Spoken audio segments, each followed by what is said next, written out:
Summer at Aunt Catherine's estate was like stepping into a different century. The air itself felt heavier, scented with old money, beeswax, and the faintly oppressive perfume of 1,000 blooming roses that seemed to watch you from the garden. For Laura, it was a second home, a sprawling playground of marble floors and whispered secrets. For me, Lance, it was a gilded cage. Laura and I had been best friends since kindergarten. Our bond forged in scraped knees and shared juice boxes, but here, in the cool, echoing halls of her aunt's mansion, our differences felt starker than ever. She moved through the rooms with an inherited grace, her laughter echoing as if it belonged there. I always felt like an intruder, my sneakers squeaking on the polished wood, my presence a smudge on a pristine painting. I was proud of my ordinary, comfortable life, but here, that pride felt like a flimsy shield. My masculinity, something I'd never questioned, felt loud, unrefined. "You're brooding again, Lance," Laura said, appearing at my side. We were standing on the veranda, looking out over a lawn so perfectly manicured it looked like a green velvet carpet. A summer party was in full swing behind us, a symphony of clinking glasses and polite chatter. "I'm not brooding," I retorted. "A little too quickly. I'm observing." She smirked, her eyes dancing with the kind of playful mischief that always set me on edge. Observing how to properly hold a champagne flute, you're gripping it like you're about to throw it. I loosened my hold, my cheeks flushing. She was right. Of course, she was always right in this world. This was her turf. That's when I saw her aunt watching us from the French doors. Catherine was a woman who didn't so much stand as preside. Tall and unnervingly still, with silver hair pulled into a severe chignon and eyes that saw everything. She made me feel like a specimen under a microscope. She wasn't smiling, but there was a flicker of something in her gaze, a cool, analytical curiosity that made the hair on my arm stand up. "You just don't get it, do you?" Laura continued, her voice dropping to a conspiratorial whisper. "You think being a man is all about being strong and, well, whatever it is you think you are, you have no idea what it's like to be a woman. The power we have." I scoffed. "Power? You mean the power to spend an hour on your makeup?" It was a cheap shot, and I knew it, but I felt cornered, out of my element, and sarcasm was my only weapon. Laura's smile didn't falter. It sharpened. That, and so much more. She took a step closer, her perfume something light and floral, but with a surprisingly sharp, citrusy note enveloping me. "If you really think you're stronger than me, Laura, prove it. Put on that dress." My brain snagged on the name. "What did you just call me?" "Laura," she repeated, her voice smooth as silk, a slip of the tongue. "I meant Lance." Of course, but the look in her eye told me it was no mistake. It was a test, a challenge. She leaned in, her voice a bare whisper that only I could hear. "If you really think you're so much stronger, Lance, if you think you understand anything at all, prove it. Let's make a little bet." Behind her, I saw Catherine's lips curve into the faintest of smiles. The cage door had just clicked shut. The party swirled around us, a meaningless blur of color and sound. The only thing that felt real was Laura's gaze, pinning me in place. "A bet?" I asked, my voice tight. I tried to sound dismissive, to treat it like one of our usual jokes, but the word felt heavy in the humid summer air. "A simple one," she said, plucking an olive from a passing tray and popping it into her mouth. She was the picture of casual confidence. "You're always going on about how men are more direct, more logical, how women are a mystery you can't solve. I say you don't even try." "I try," I mumbled, feeling defensive. "It's just complicated." "It's not," she countered, her eyes sparkling. "It's a different kind of strength, a different language, one you're too proud to learn." She gestured vaguely towards the house. "If you dare, wear one of my evening gowns, just for an hour. If you can do it without completely falling apart, I'll admit you're right. I'll never tease you about it again." I stared at her, waiting for the punchline. This had to be a joke. We were at a party, surrounded by her aunt's wealthy, influential friends. "You're insane," I said, forcing a laugh. "Absolutely not." "Why not?" She pressed, her voice light but insistent, afraid you might like it. Of course not, it's ridiculous. Then what's the problem? It's just fabric. Lance, unless you think a piece of clothing has the power to change who you are. Her logic was a trap, and I was walking right into it. Every protest I made only seemed to prove her point that I was insecure, that my masculinity was fragile. I glanced over at her aunt again. Catherine had moved closer, her expression unreadable but intensely focused on our conversation. Her presence felt like an endorsement of Laura's insane proposition. It was as if this wasn't a spur-of-the-moment dare, but a premeditated maneuver. If you don't, Laura's voice cut through my thoughts, soft and sharp as a razor. Then don't ever say you understand women. Don't ever pretend you know the first thing about strength. Pride is a stupid, powerful thing. My pride was roaring. The idea of backing down, of letting her win so easily, was more humiliating than the dare itself. My jaw tightened. Fine, it was a stupid game. I could play a stupid game for an hour. How bad could it be? Fine, I heard myself say, the word tasting like ash.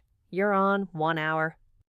Laura's triumphant grin was blinding, but it was Catherine's reaction that truly sealed my fate.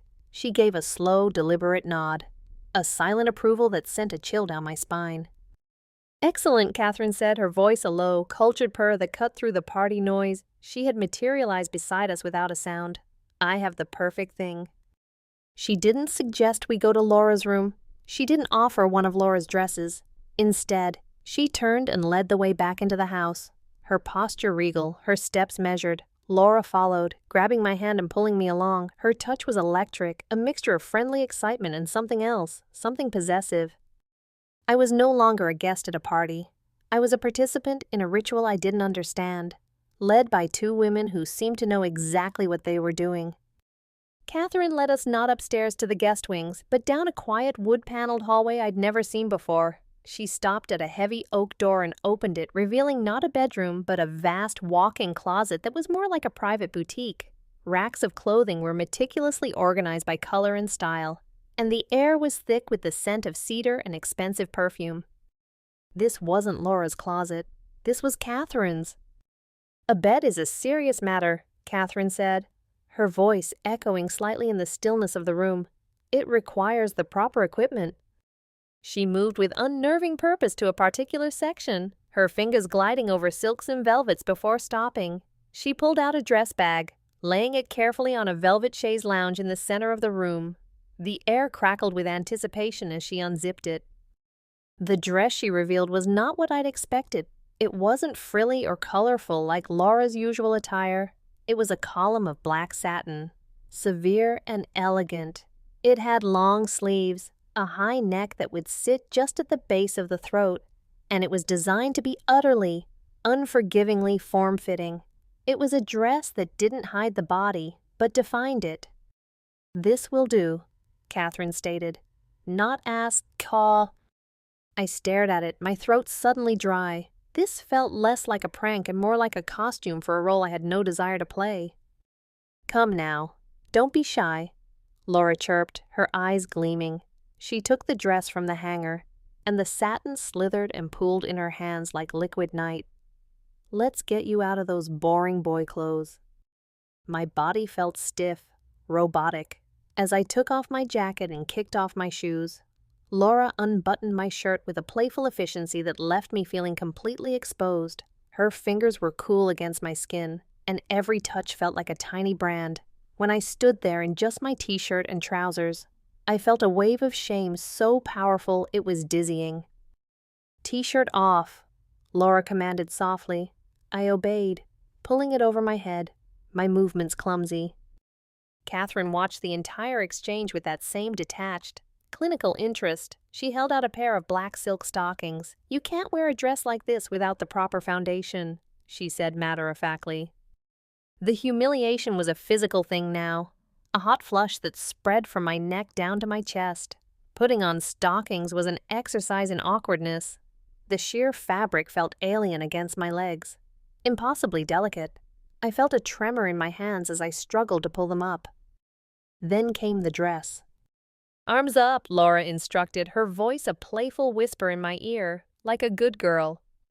I raised my arms, my muscles rigid with tension. She slid the dress over my head. The sensation was immediate and overwhelming. The satin was cool and heavy against my bare skin, clinging in a way no clothing of mine ever had. It felt invasive. As Laura zipped it up my back, the dress pulled taut across my shoulders and cinched at my waist. It wasn't painfully tight, but it was restrictive, forcing me into a straighter, more rigid posture. The high neck felt like a collar. The physical sensations were a sensory overload: the cold slip of the satin, the light pressure at my waist, the whisper soft feel of the stockings against my legs, and beneath it all, the faint, lingering scent of Catherine's perfume. A complex fragrance of amber and something vaguely spicy rose from the fabric, enveloping me. I was wearing her scent, her clothes. I felt like I was being erased. Once the dress was on, I stood frozen in the center of the room, acutely aware of every rustle of fabric, every breath I took. The garment forced a stillness on me. Any sudden movement felt wrong, clumsy. "Almost there," Laura said, her voice filled with a strange, focused excitement. She picked up a tube of lipstick from a vanity table. It was a deep, classic red. "Pucker up." "Laura." "No," I started to say, but she just tutted softly. "Don't talk, you'll smudge it." Her thumb and forefinger gently gripped my chin, holding my head steady. The touch was firm, leaving no room for argument. She carefully applied the lipstick, the waxy stick gliding over my lips, feeling both soft and foreign. The scent was vaguely floral, like roses. When she was done, my lips felt slick and strangely prominent. She stepped back to admire her work. Perfect. Catherine glided over, not with a makeup brush, but with a silver-backed hairbrush.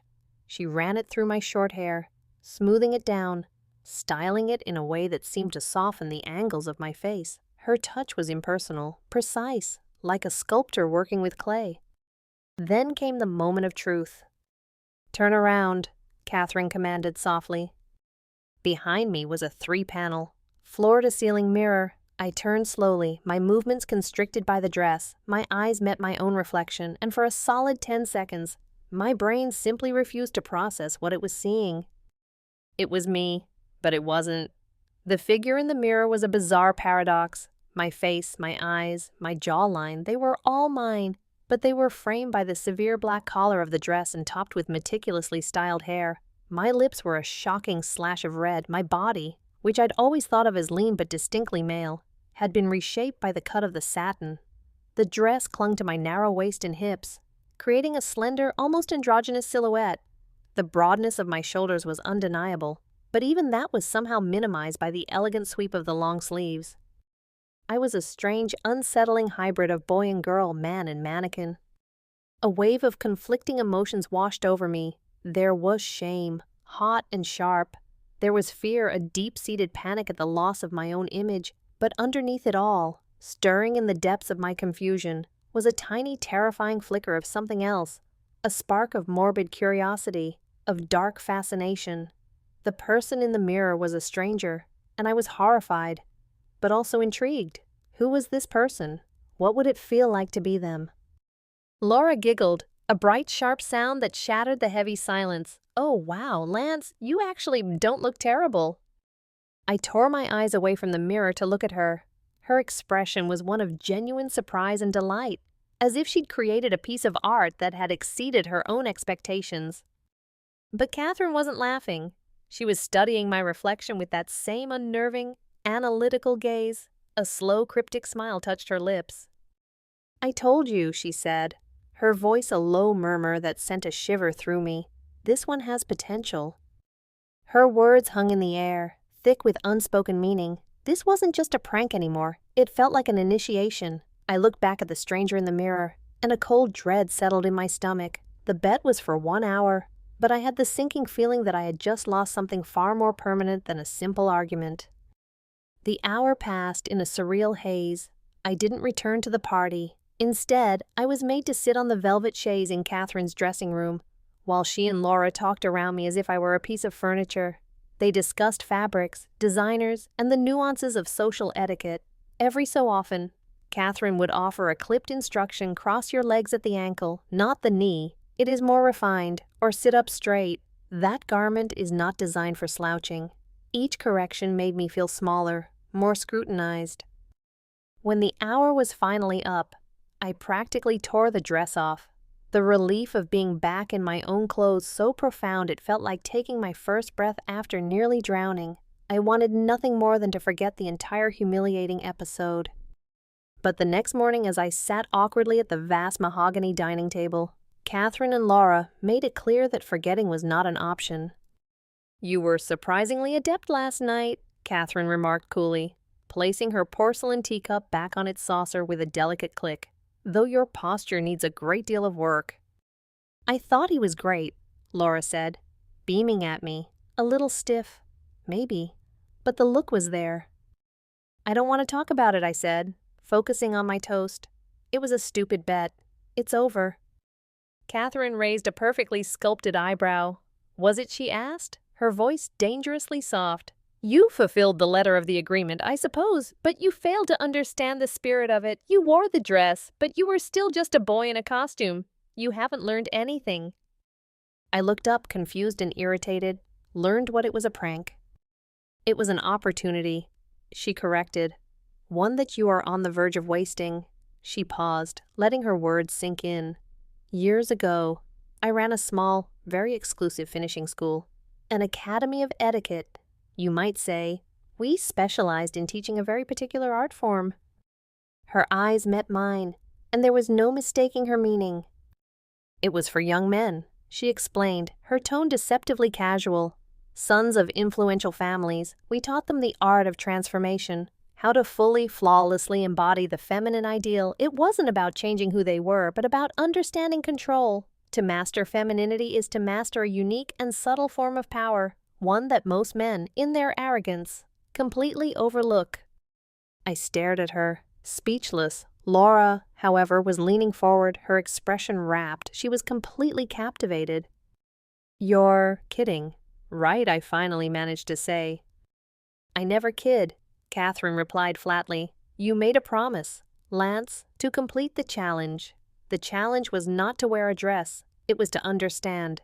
Your education has merely begun." I felt a surge of panic.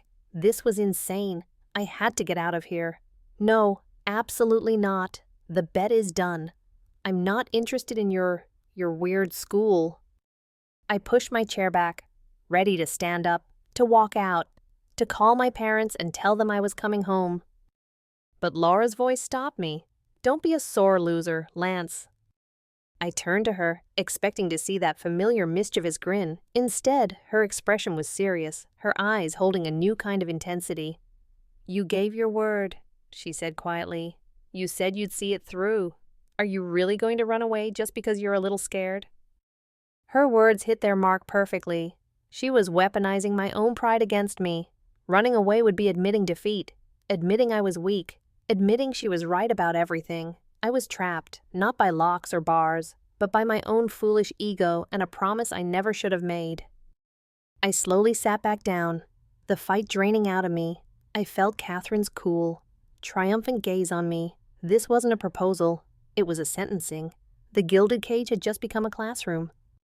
My education began that very afternoon. The classroom was a grand, sun-drenched ballroom with gleaming hardwood floors and mirrors covering one entire wall. The vast, empty space felt intimidating. The first lesson: walking. Catherine presented me with a pair of shoes. They were simple black pumps with a closed toe and a heel that looked to be about 3 inches high. To my eyes, they looked like lethal weapons.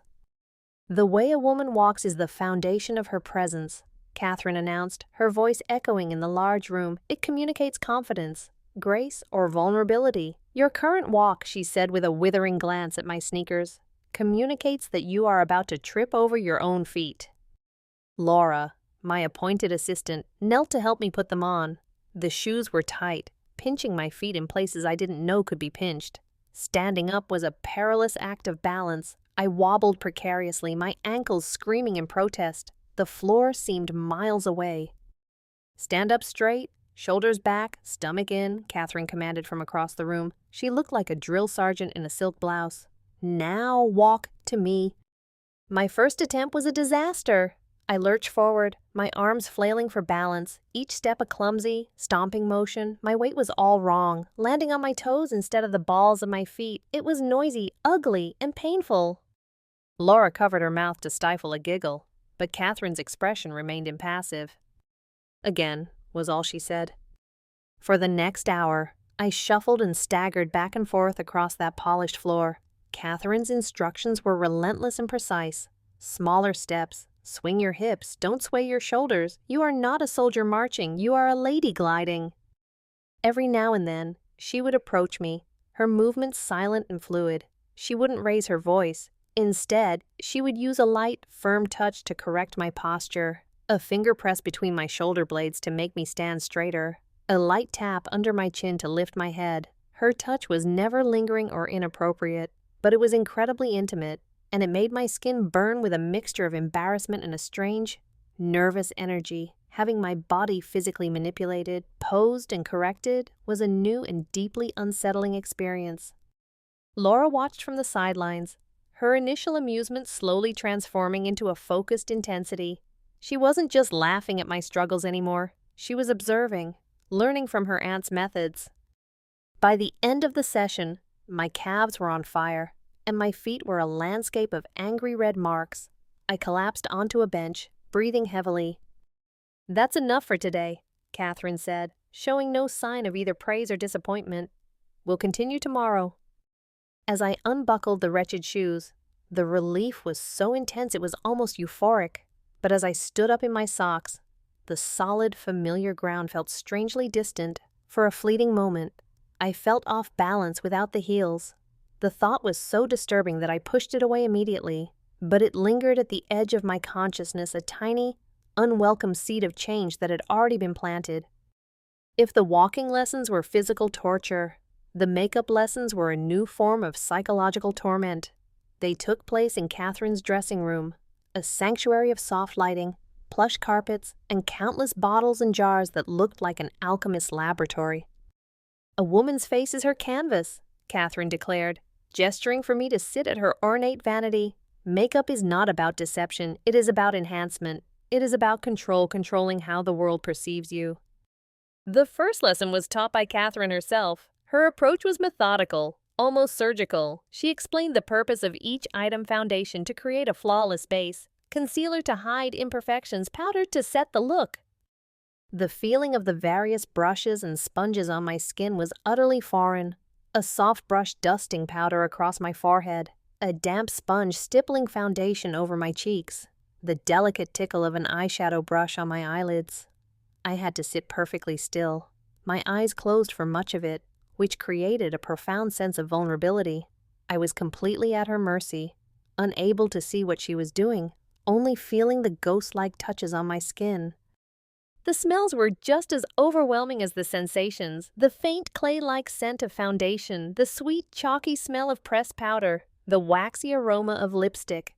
It was an olfactory assault, a constant reminder of the artifice being constructed on my face.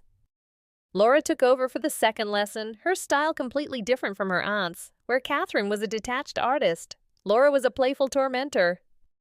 "Hold still," she'd giggle, as she wielded an eyelash curler like an instrument of torture. The cold metal clamp so close to my eyeball made me flinch instinctively. "Don't be such a baby. Every girl does this." Her proximity was unnerving. She would lean in close, her hair sometimes brushing against my cheek, her breath warm on my skin as she concentrated on drawing a straight line with the liquid eyeliner. Her playful chatter was a constant distraction, but her hands were surprisingly steady, her focus absolute. It was during these sessions that I began to notice the shift in her gaze. It was no longer just amused. It was appraising, possessive even. She was studying my features, not as her friend Lance, but as her project. The worst part was the mirror. At the end of each session, I was forced to look at the result. The face staring back at me was becoming progressively less my own. The first day, it had been a clumsy parody. Now, under their expert hands, the changes were more subtle and therefore more disturbing. They learned how to use contouring to soften my jawline, how to shape my eyebrows to create a higher arch, how to apply mascara to make my lashes look longer and my eyes seem wider, more open. They were not turning me into a clown. They were turning me into a believable, almost attractive, young woman. And as I stared at the stranger with my own eyes, a confusing thought flickered through my mind. The character they were creating. She was kinda pretty. The thought was so shocking, so traitorous to every notion I held about myself, that I felt a fresh wave of shame. This training was starting to mess with my head, blurring the lines between what was real and what was performance. After a week of grueling lessons in movement and makeup, Catherine decided it was time to move on to wardrobe. "Clothing is a language," she stated one afternoon, leading me back into her monumental closet. "Every fabric, every cut, every color tells a story. Before you can speak this language, you must understand its grammar." This was not about simply putting on a dress. This was a full-blown academic course. Catherine would pull out a garment, a silk blouse, a wool skirt, a cashmere sweater, and have me touch it, feel its weight, describe its texture. She taught me the difference between charmeuse and chiffon, between tweed and twill. But the real test, the true psychological hurdle, came when she introduced the concept of foundations. "The dress is the last thing you put on," she explained, her voice devoid of emotion. "The transformation begins with what lies beneath." She laid out a set of garments on the chaise lounge. They were made of silk and lace, in shades of ivory and blush, a delicate bra, a pair of matching panties, a garter belt and sheer stockings. My own rough, comfortable cotton boxer briefs suddenly felt crude and clumsy. My throat went dry. I can't wear that." "Don't be absurd," Catherine said, her tone leaving no room for argument. "It is merely clothing. It provides structure, shape. It is essential." Laura stepped forward, a soft measuring tape in her hands. "We need to get your size," she said, her voice a little too cheerful. The process was mortifying. Laura's hands were clinical as she wrapped the tape around my chest and waist, calling out numbers to Catherine, who jotted them down in a small leather-bound notebook. I felt less like a person and more like a dressmaker's dummy. The first time I had to put them on, I did it alone in a guest bathroom, my hands shaking. The material felt impossibly light and soft against my skin, a sensation so foreign it was almost unpleasant. The bra was a complex piece of engineering I couldn't figure out, and I had to suffer the humiliation of asking Laura for help. She fastened the clasp at my back with practiced ease, her fingers brushing against my skin. "There," she said. "Not so bad, is it?" But it was bad. It was deeply, profoundly unsettling. The next step in this sartorial nightmare was the introduction of the corset. Catherine called it a waist trainer. I called it a medieval torture device. It was a formidable construction of satin, steel boning, and laces. The first time Laura tightened it, I gasped. The pressure was immense, squeezing the air from my lungs and forcing me to take shallow, rapid breaths. It cinched my waist, pushing my ribs inward and upward, dramatically altering my torso. "Breathe from your chest, not your diaphragm," Catherine instructed calmly from the doorway. "You will get used to it." I didn't believe her. The corset was a cage of fabric and steel. It dictated how I could breathe, how I could sit, how I could bend. It was a constant, undeniable presence wrapped around my core. And yet there was something else, a strange contradictory feeling. While I hated the loss of freedom, the intense constriction also provided a bizarre sense of security. It was like being held in a tight, unyielding embrace. It created a rigid boundary around me, a physical barrier between my body and the outside world. With each new layer of alien fabric, the whisper of silk, the scratch of lace, the unbending grip of the corset, I felt the person I knew as Lance being buried. He was disappearing under layers of artifice, and the person being constructed in his place was a complete unknown, a terrifying and fascinating stranger. Several weeks into my training, I had reached a strange state of passive acceptance. The daily routines, the painful walks in heels, the meticulous makeup applications, the suffocating embrace of the corset had become a bizarre kind of normal. I was learning to move, to sit, to exist within the strict confines of the role they were creating for me. I was performing the part of a girl, but in my own mind, I was still Lance, enduring a surreal and lengthy ordeal. That illusion was shattered one evening. We were in the Grand Library, a room filled with the scent of old paper and lemon polish. I was wearing a simple but elegant navy blue day dress and low heels, my posture unnaturally perfect thanks to the corset hidden beneath. Catherine was observing me as I practiced pouring tea, a task that required a level of grace and steadiness I was still struggling to master. I had just managed to fill a cup without rattling it against the saucer when Catherine spoke, her voice cutting through the quiet room. "It's not enough," she said. I looked up, confused. I didn't spill any. "I'm not talking about the tea," she clarified, her gaze intense. "I am talking about you. You are still wearing these things as a costume. There is a disconnect. An actor cannot fully inhabit a role until he knows the character's name." She paused, letting the statement hang in the air. "If you truly want to understand what you are becoming, you need a new name." A cold dread washed over me. This was a new level of commitment, a step I wasn't prepared for. A name was not like a dress you could take off. A name was identity. "A new name," I whispered, the words barely audible. "Of course," Catherine said, as if it were the most obvious thing in the world. She turned her cool gaze to her niece. "Laura, you began this little project. I believe the honor of the christening should be yours." Laura, who had been curled up in a leather armchair reading a book, looked up. A slow, thoughtful smile spread across her face. She looked at me, her head tilted, studying me not as her childhood friend, but as a blank slate. The air was thick with tension as I waited for her verdict. I felt utterly powerless, like a pet waiting to be named by its owner. She considered for a long moment, her eyes tracing the lines of my face, the silhouette of my body in the dress. "Lainey," she said finally. "The name's soft and melodic. It's close to Lance, so maybe you'll answer to it." There was a teasing lilt in her voice, but her eyes were serious. "Lainey, it sounds pretty." Catherine nodded once, a gesture of finality. "Lainey it is." She looked directly at me. "From this moment on, while in this house, you will not respond to any other name. Is that understood, Lainey?" I couldn't speak. I felt like the floor had dropped out from under me. It was one thing to be called Lance while wearing a dress. It was another thing entirely to be given a new feminine name. It was a deliberate act of erasure. "Is that understood?" Lainey, Catherine repeated, her voice firmer this time. My heart hammered against the confines of my corset. I wanted to scream, to refuse, to tell them this had gone too far, but looking at their expectant faces, I knew resistance was futile. It would only lead to more pressure, more lessons. With a sense of grim finality, I gave a tiny, almost imperceptible nod. Later that night, as I was getting ready for bed, Laura passed me in the hallway. "Good night, Lainey," she whispered, and the sound of that name, in her voice, sent a shocking jolt through my entire body. It was a key turning in a lock I didn't even know existed. The stranger in the mirror finally had a name.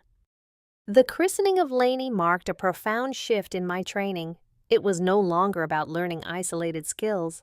It was about full immersion. The goal, as Catherine put it, was total integration, and that required a complete transformation.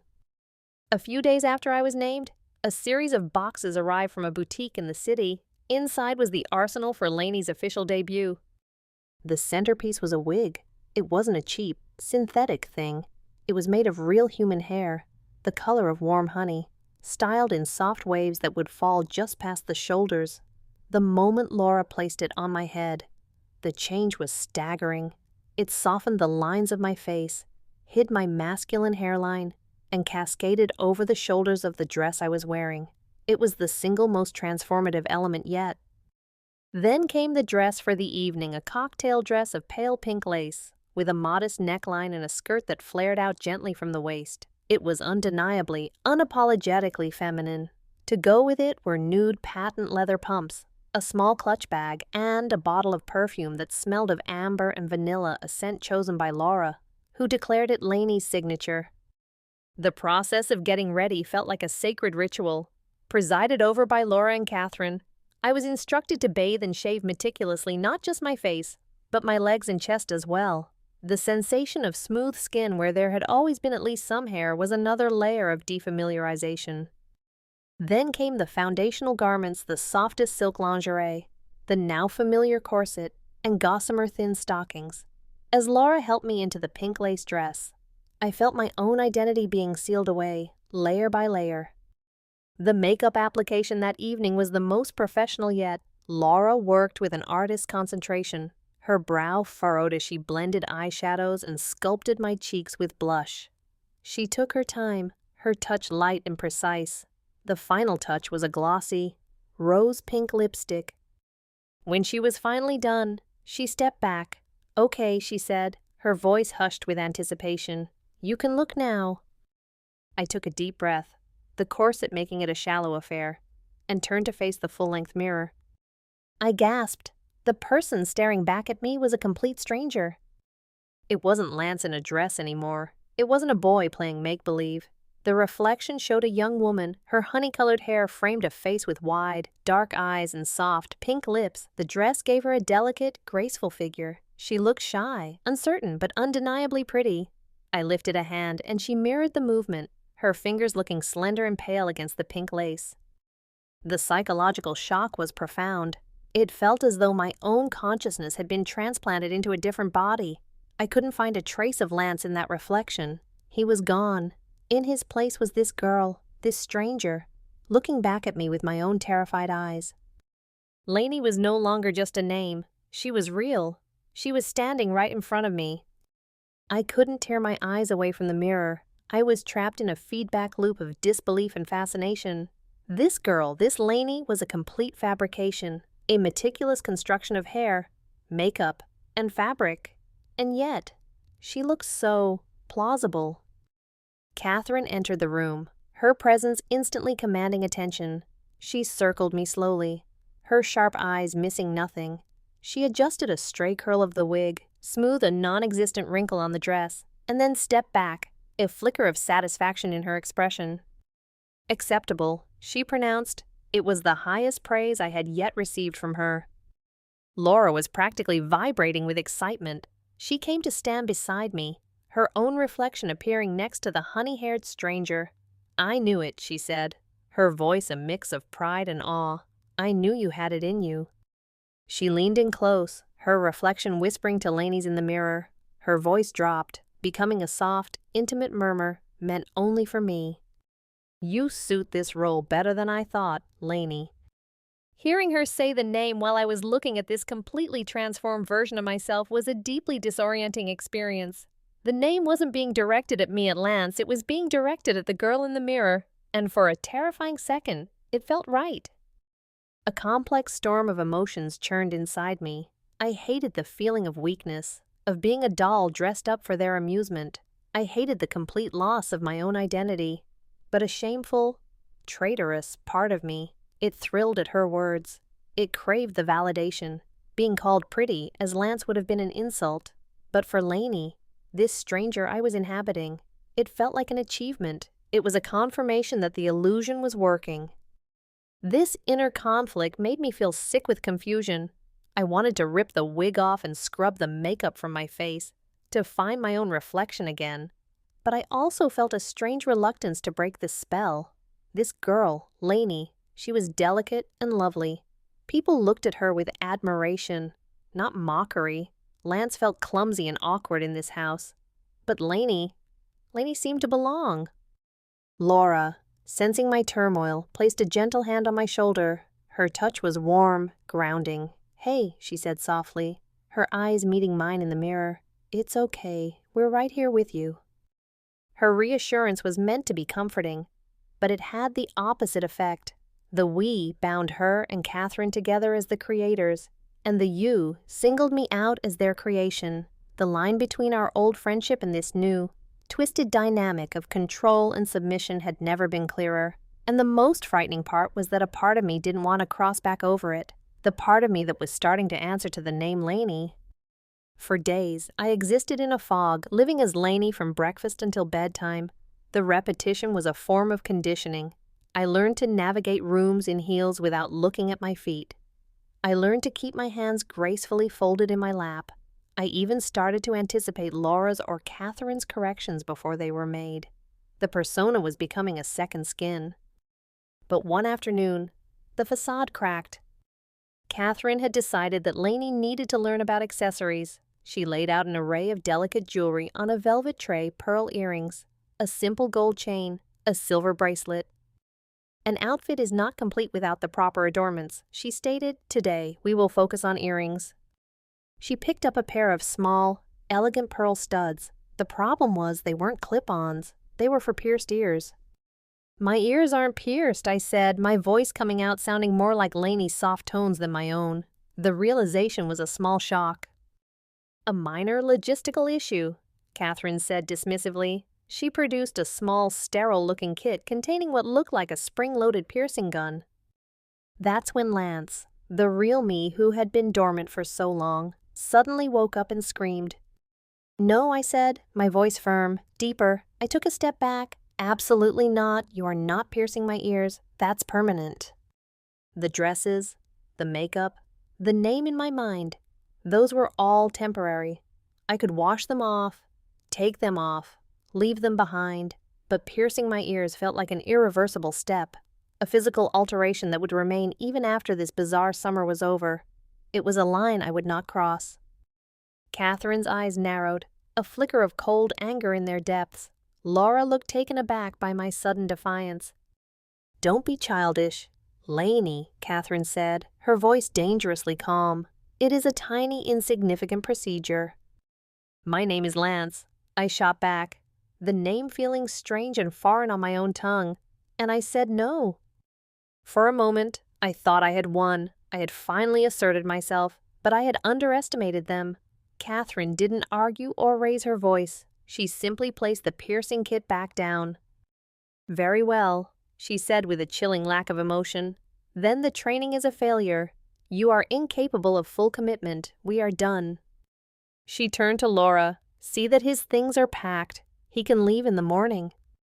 Panic seized me. Leaving should have been what I wanted more than anything, but the thought of it now was terrifying. Leaving meant I had failed. It meant admitting I was weak, that I couldn't handle it. It meant proving Laura right.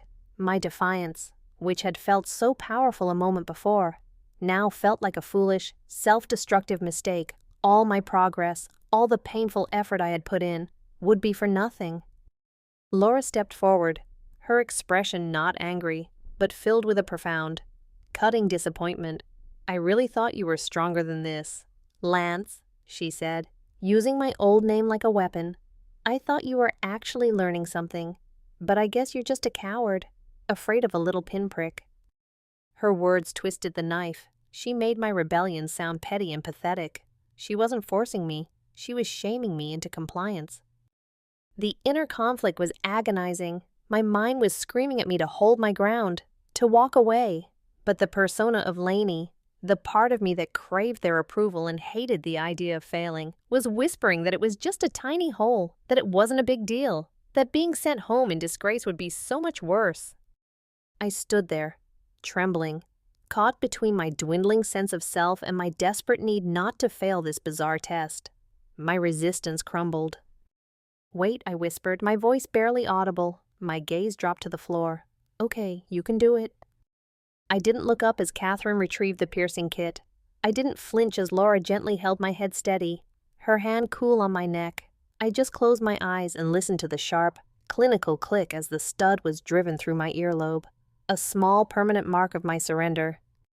The ear-piercing incident was a turning point. My act of rebellion, followed by my swift and total capitulation, seemed to signal to Catherine that her foundational work was complete. I had been broken in. A few days later, she made a formal announcement.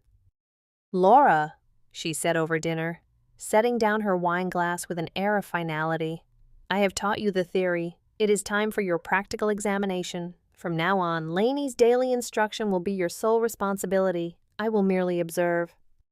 A thrill, visible and electric, passed through Laura. Her eyes lit up with a mixture of excitement and gravity. She was no longer the assistant or the apprentice. She was being promoted to the master. A wave of apprehension washed over me. Catherine's methods were cold and clinical, but they were also predictable. Laura was my best friend. Her taking charge felt far more personal, and therefore, far more dangerous. The dynamic between us shifted almost immediately. The next morning, when Laura came to my room to wake me, her demeanor was different. The playful teasing was still there, but it was underpinned by a new confident authority. "Rise and shine. Lainey," she said, pulling open the curtains to let the bright morning sun stream in. "We have a very busy day ahead. First lesson a lady never sleeps in." Catherine became a silent, almost spectral presence in the house. She would appear in doorways, watch a lesson for a few minutes with her unreadable expression, and then vanish without a word. Her judgment was a constant, unspoken pressure, but Laura was now the one giving the orders, the praise, and the corrections. Laura's teaching style was a strange and confusing blend of strict discipline and disarming intimacy. She would drill me on etiquette for an hour, her voice sharp as she corrected the angle of my fork or the way I held my teacup. "No, Lainey, not like that," delicately. "Watch me." Then, in the next moment, she would be fixing the collar of my blouse, her fingers brushing against my neck, and her voice would soften to a conspiratorial whisper. "This color looks so lovely on you. It really brings out your eyes." This constant switching between the roles of stern taskmaster and affectionate friend kept me permanently off balance. I never knew which version of Laura I was going to get. It was a masterful, if perhaps unconscious, technique of control. I found myself working harder than ever, not just to avoid Catherine's silent disapproval, but to earn that fleeting moment of warmth, that whispered word of praise, from the girl who was once my equal and was now my guide, my judge, and my creator. She had become the summer mistress. Life under Laura's tutelage became a meticulously structured routine, a series of daily rituals designed to reinforce the Lainey persona until it was second nature. My day began with her voice. She would wake me at 7 sharp, and the first thing I had to do, before even getting out of bed, was to put on a silk robe that was always laid out for me. My old t-shirts and shorts were long gone, replaced by silk and satin pajamas. The first hour was dedicated to skincare and grooming. Laura would supervise as I followed a complex regimen of cleansers, toners, and moisturizers she had laid out. "A lady's skin is her finest asset," she'd recite, sounding unnervingly like her aunt. "It must be protected." After a light breakfast where my table manners were under constant scrutiny, came the wardrobe selection. Laura would choose my outfit for the day, explaining her reasoning. "We're spending the afternoon in the garden, so we'll need a light floral print. This cotton sundress is appropriate, and the wedge heels will be more practical on the grass than pumps." She was teaching me not just to wear the clothes, but to think through the clothes. Our lessons were varied and constant. There were sessions on flower arranging, on writing thank you notes in a graceful, flowing script, and on making polite but meaningless small talk. The most challenging lessons were the ones on physical comportment. Laura would spend an entire afternoon teaching me how to descend a staircase. "Don't look at your feet, Lainey. Head up, hand gliding lightly on the banister. It should be a continuous, flowing movement. Try it again." She was a relentless instructor, but her methods were intensely physical. To teach me to sit gracefully, she wouldn't just tell me. She would place her hands on my shoulders and gently press me down into the chair, arranging my legs, ankles crossed, hands resting lightly in your lap. "There, feel the balance of it." Her touch was a constant presence. It was her hand on the small of my back, a silent reminder to maintain my posture. It was her fingers adjusting the strap of my bra that had peeked out from under my sleeve. It was her guiding my hand as I learned the proper way to gesture with a silk fan we used for practice on the veranda. These touches were never overtly romantic, but they were deeply intimate. They blurred the lines between us, eroding the last vestiges of our old, comfortable friendship and replacing it with this new charged relationship of student and teacher, of creation and creator. Every evening ended with a review. We would sit with Catherine in the drawing room, and Laura would report on my progress. "Lainey's posture has improved, but she still hesitates when she has to curtsy." I would sit there in my dress, silent and demure, as they discussed me as if I were a prize horse being trained for a show. The daily rituals, the constant instruction, the intimate corrections, it was all part of a powerful system of conditioning. My old habits, my old ways of moving and thinking as Lance, were being systematically overwritten. The rituals were not just actions, they were becoming my reality. Of all the transformations I was forced to undergo, none felt more fundamentally invasive than the effort to change my voice. My voice, I had always thought, was simply me. It was as much a part of my identity as my own thoughts. But according to Catherine, my voice was all wrong. "Your appearance is becoming passable, Lainey," she announced one afternoon, interrupting a lesson with Laura. "But the moment you speak for more than a few words, the illusion is shattered. Your vocal register is masculine. Your cadence is flat. It is unacceptable." Thus began the lessons in voice training. This was Catherine's domain. She took back the reins from Laura for these specific sessions. "The common mistake," she explained, "was for a man to simply try to speak in a high-pitched falsetto. That is a caricature," she said with disdain. "It sounds ridiculous and is impossible to maintain. A feminine voice is not about pitch alone. It is about breath, resonance, and melody." Our classroom was the music room, with its grand piano and excellent acoustics. The first exercises were purely about breathing. She taught me to breathe from my chest, to control the exhalation of air, to speak with a lighter, more forward resonance, focusing the sound in the front of my mouth and nose rather than deep in my chest. I felt utterly foolish. I spent hours practicing humming exercises, sighing on different pitches, and repeating nonsensical phrases. The dew drifted down the darkening dale. I had to say them over and over, while Catherine listened with a critical ear, occasionally stopping me to say, "Softer, more air in your tone. Let the ends of the words lilt upwards." The embarrassment was acute. My voice would crack, I'd run out of breath, or I'd slip back into my normal register out of frustration. During one particularly difficult session, I slammed my hand on the piano keys, the discordant clang echoing in the silent room. "I can't do this. I sound stupid." Laura, who was observing from the corner, started to come forward to comfort me, but Catherine held up a hand to stop her. She looked at me, her expression unyielding. "Of course it is difficult. You are unlearning a lifetime of habit. Do you wish to fail?" The familiar threat of failure was enough to quell my outburst. I took a shaky breath and started again. The breakthrough came unexpectedly a week later. I was reading a passage from a book of poetry aloud, focusing on Catherine's instructions: keep the tone light, vary the pitch, soften the consonants. Suddenly, the voice I was hearing didn't sound like me forcing a different sound. It was smoother, gentler. It flowed. It sounded natural. I stopped, surprised by the sound I had just produced. Laura, who had been listening with her eyes closed, opened them. "That was it," she whispered, a look of genuine wonder on her face. "That sounded really pretty. Lainey." Her praise, after so much frustration, was like a drink of cool water in a desert. A warm feeling spread through my chest. I had done it. I had created the voice of a lady. And as I said my next words, a simple "thank you," in that same soft, practiced tone, the most terrifying part was that it didn't feel like I was acting at all.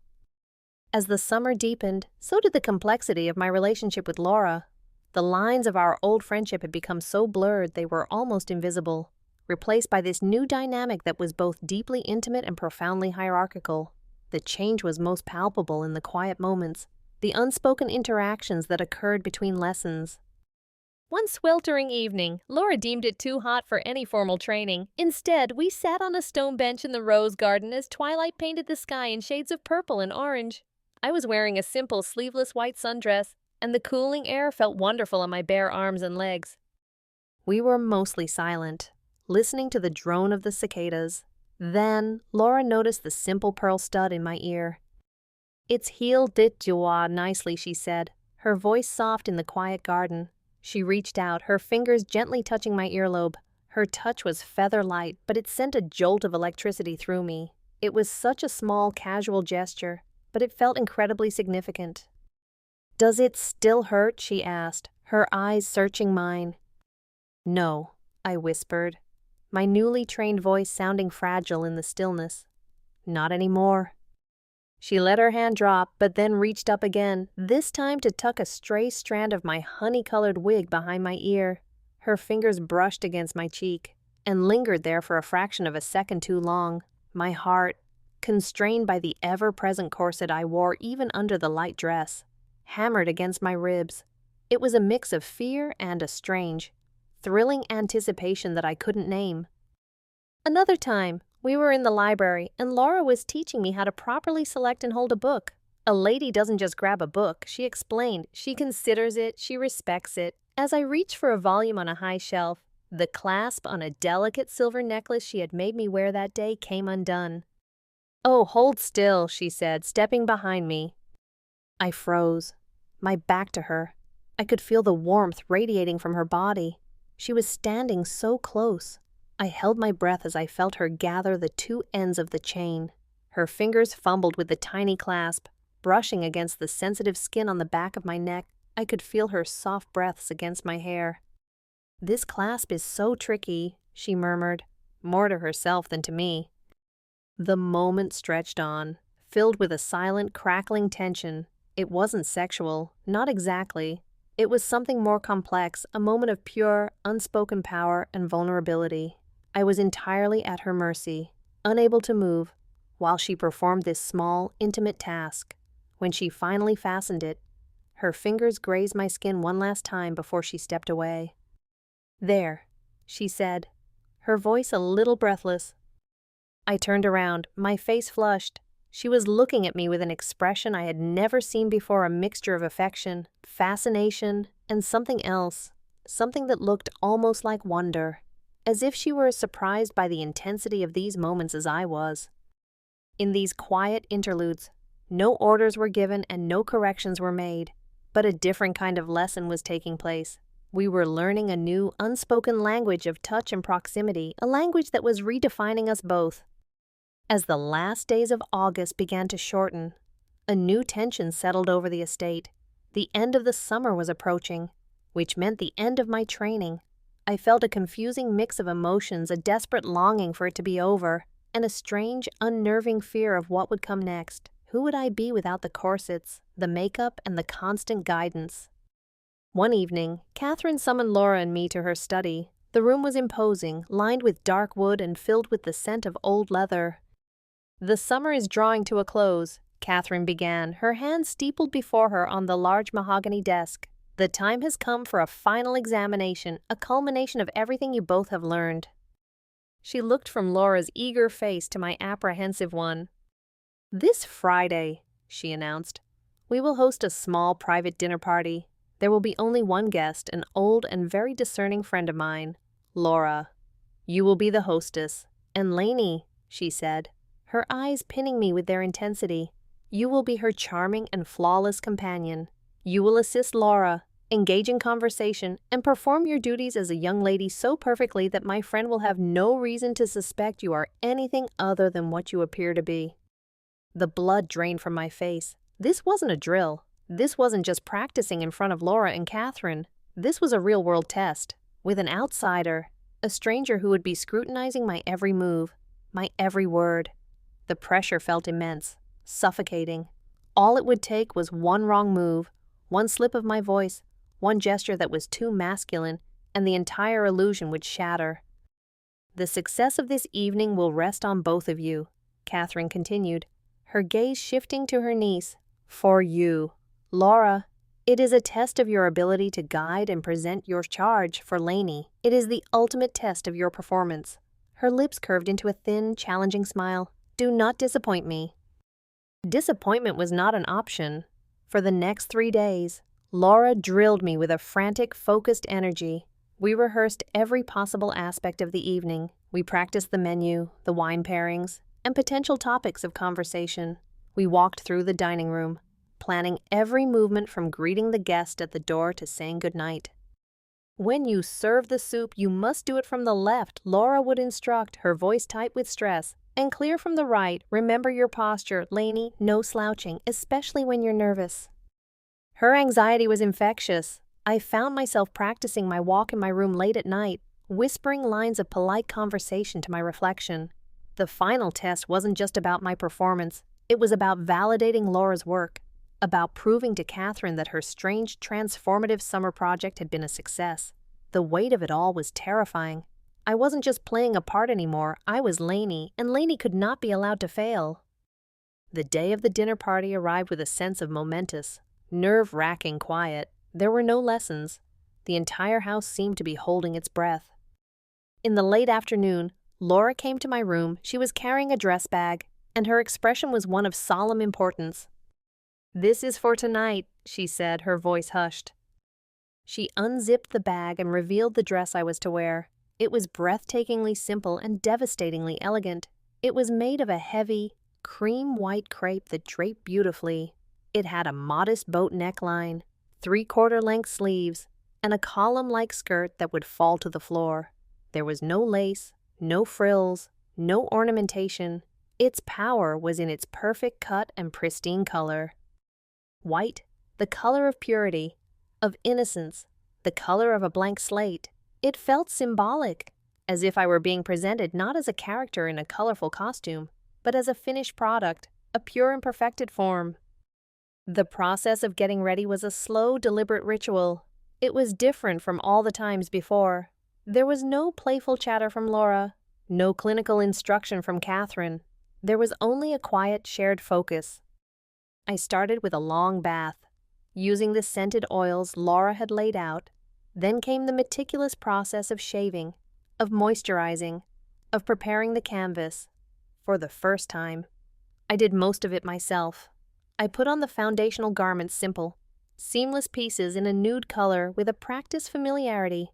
I laced the corset myself, pulling the laces taut until the familiar, restrictive pressure wrapped around my torso. Laura helped me into the white dress, her movements careful, almost reverent. The heavy crepe fabric felt cool and smooth against my skin. It fit perfectly, skimming my body in a way that was graceful and refined. I sat at the vanity, and for the first time, I did my own makeup. My hands were surprisingly steady as I applied foundation, blended a subtle smoky shadow on my eyelids, and brushed a soft, natural pink blush onto my cheeks. I worked with the quiet confidence that comes from endless repetition. Laura stood behind me, watching in the mirror, but she didn't interfere. She only offered a single suggestion. "A classic red lip, I think," she whispered, "for confidence." I carefully outlined my lips and filled them with a vibrant, matte red. The final touch of color was like a seal, a mark of completion. When it was time for the wig, Laura placed the honey-colored hair on my head and then took a brush, styling it into an elegant low chignon at the nape of my neck, leaving a few soft tendrils to frame my face. My pierced pearl studs were the only jewelry I wore. Finally, it was done. I stood up and faced the mirror. The transformation was absolute. The girl who stared back at me was poised, serene, and elegant in her white dress. There was a quiet confidence in her eyes that I had never seen before. She looked real. She looked perfect. The months of training, of pain and humiliation and confusion, had all led to this single moment, to the creation of this perfect girl. Looking at her, I felt a strange sense of calm descend over me. The anxiety I'd been feeling all day evaporated, replaced by a quiet, focused resolve.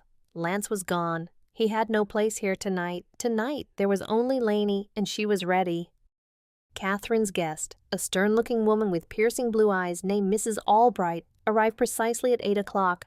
Laura greeted her at the door, the picture of a charming and capable hostess. I stood slightly behind her, just as we had rehearsed, my hands clasped loosely in front of me. "And this is my dear friend, Lainey," Laura said, her voice smooth as cream.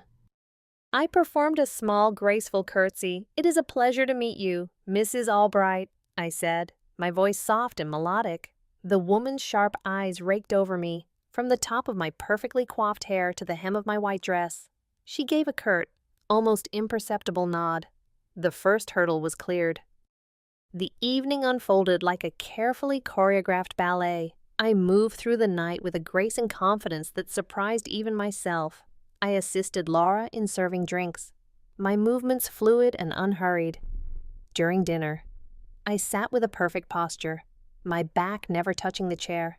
I used the correct silverware without a moment's hesitation. The conversation was the real test. Mrs. Albright was a formidable conversationalist, with strong opinions on art, politics, and literature. But my training had prepared me.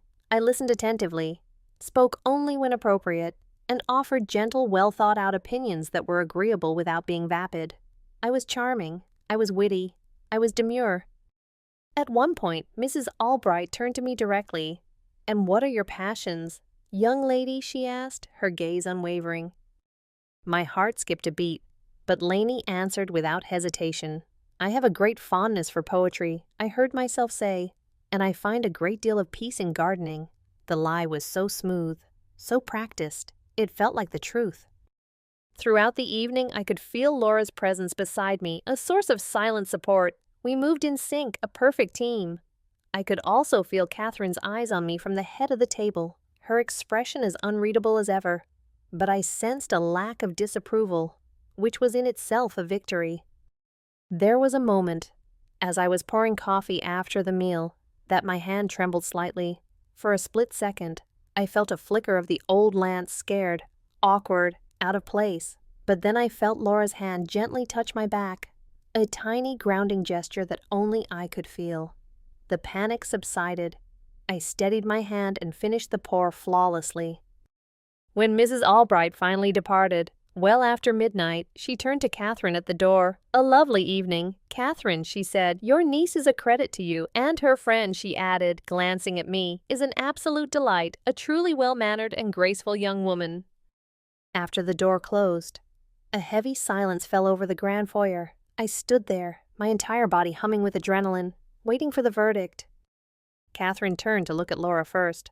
A rare, genuine smile touched her lips. "You have exceptional instincts as a guide. Laura," she said, her voice filled with unmistakable pride, "you understand that true femininity is not weakness, but a potent, disciplined form of strength."